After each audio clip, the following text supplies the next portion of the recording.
Arsenic in rice. Is it a problem? Should we be concerned? Why are people in Asia generally less concerned about this problem of high levels of arsenic in rice than people in the US or Europe? And finally, if high levels of arsenic in rice is a problem, is there anything we can do to reduce the high levels of arsenic in the rice that we eat? For example, by cooking it differently. These are the questions and topics I'm going to tackle in this video.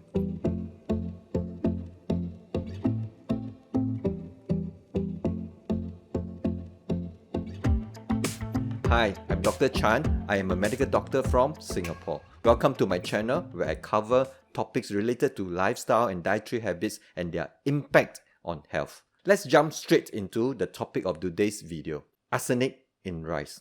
Firstly, is it a problem? We are all exposed to arsenic to some degree, mainly from environmental pollution, smoking, contaminated drinking water, and food. Arsenic is found in many food and drinks, but is usually only found in small amounts. Our main dietary exposure to arsenic are from grains, fruits, vegetables, and seafood.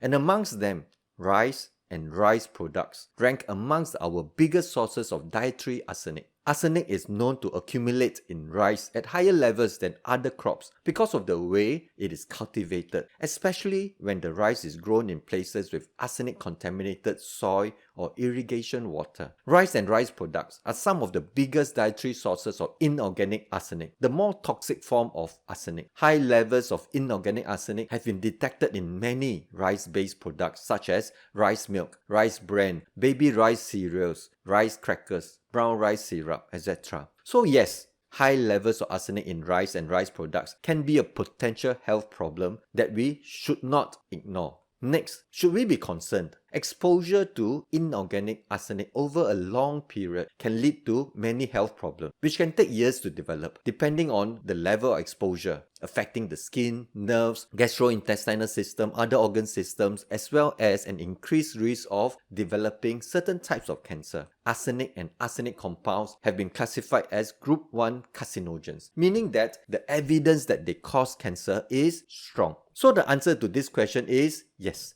We should be concerned and we should take steps to reduce our exposure to arsenic. Because although there are not many studies that have clearly linked the long-term consumption of rice with increased incidence in cancer, we should still be aware that rice has relatively higher level of inorganic arsenic than other foods. And arsenic being a Group 1 carcinogen, it is only prudent that we should still minimize our dietary exposure to arsenic wherever possible. This brings me to question 3. Why are people in Asia, for whom rice is often a staple food, relatively less bothered with this issue of arsenic in rice than people in the West? I think there are 3 reasons for this. Number 1, although the problem of high levels of arsenic in rice is relevant to everyone who takes rice regularly, it is of greater concern to people in the West because rice grown in certain parts of the United States and Europe have higher levels of arsenic than rice from many parts of Asia. There is this study that showed that rice from US and Europe averages twice the arsenic levels found in rice from Asia. Number 2, second reason why people in Asia seem to be less bothered with this problem of high levels of arsenic in rice is because the media in Asia cover it much less. In fact, if you do an internet search for arsenic in rice, you will find that most of the articles are from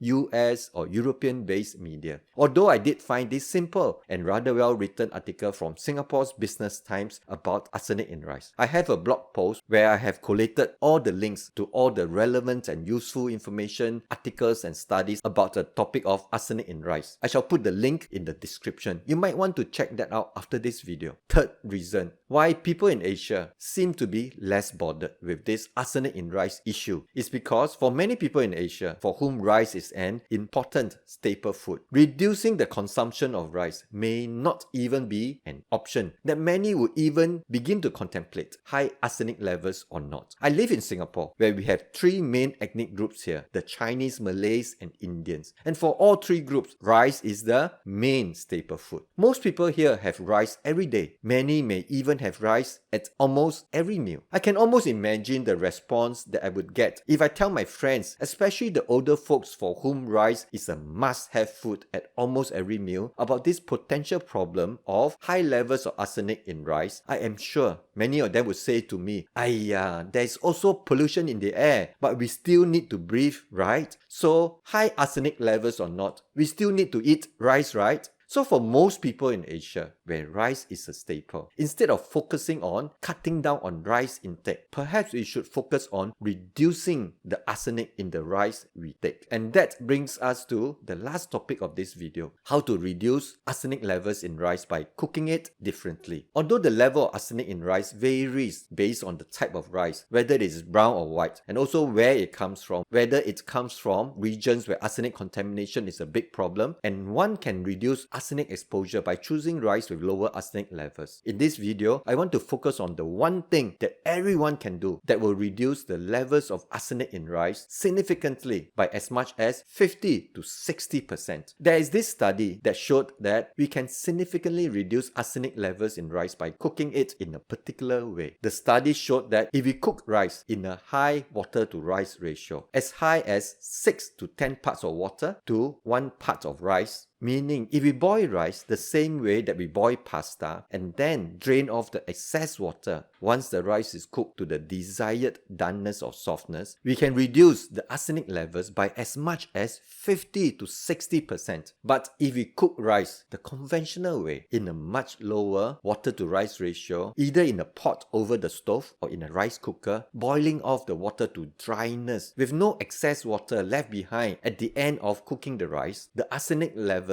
in the rice would remain at almost the same level as before we cooked it, even if we had rinsed the rice thoroughly before cooking. So the key to reducing arsenic levels in rice is to cook it in this specific way, that is, boil it like you normally do with pasta, with high water to rice ratio, and then throw away the excess water at the end. The higher water to rice ratio you use in cooking the rice, the more you will be able to reduce the arsenic levels in the rice. That is, if you use a 10 to 1 water to rice ratio, you would reduce the arsenic level more than if you had used a 6 to 1 water to rice ratio. So if you are willing to cook rice in this way, instead of your usual method of using a rice cooker or pot to boil it to dryness, then you literally can have your cake, your rice, and eat it too, with 50 to 60% less arsenic. I hope you have found this video useful. I am Dr. Chan.